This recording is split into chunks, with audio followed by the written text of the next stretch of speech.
They said to me I had about 6 weeks to live. I didn't give a shit. I did not give a shit.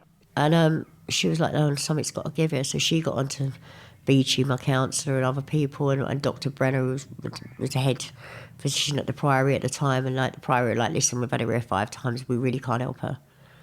It's out of our control. Really is. So they went, right, the last thing is Cottonwood. Went to Arizona. I've been to Betty Ford. I went to Arizona, and I was going to her, but I don't need to go to treatment. I need to go to Champneys. Still completely gone in the head. I thought a health farm would do it for me. And she went, no, you need to go, and not one airline would fly me. Every time she went to book, they were like, no, we won't fly her. Because it was all over the press that I'd overdosed. And I've been on a show called The Priory, funny enough, and I was absolutely fucked up my head on it.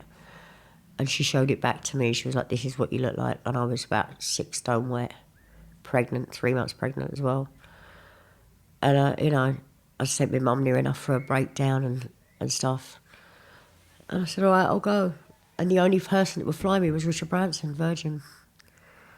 It's the only people, thank God for him, and they flew me there. But even on that flight, Kevin got the guy that used to look after us, security, Luke, big guy, to take me. And fucking me, they ended up shackling me to the seat halfway to LA. Because I was in first class, I was abusing him on the phone with the credit card machine. I bought everything from duty free.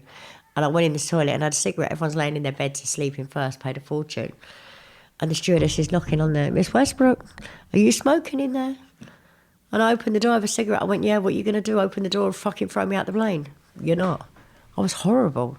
Why did nobody else fly you?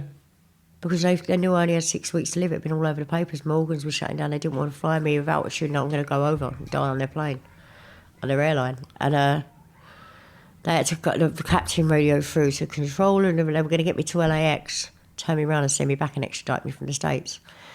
And it got up to their head office at Virgin, and they said, no, don't do that to her. Give her the benefit of the doubt. If you have to shackle her, and then ask Luke to give me Valiums and everything else that he had with him, just to let me sleep it till I get to LA, then that's what they did, and thank God they did.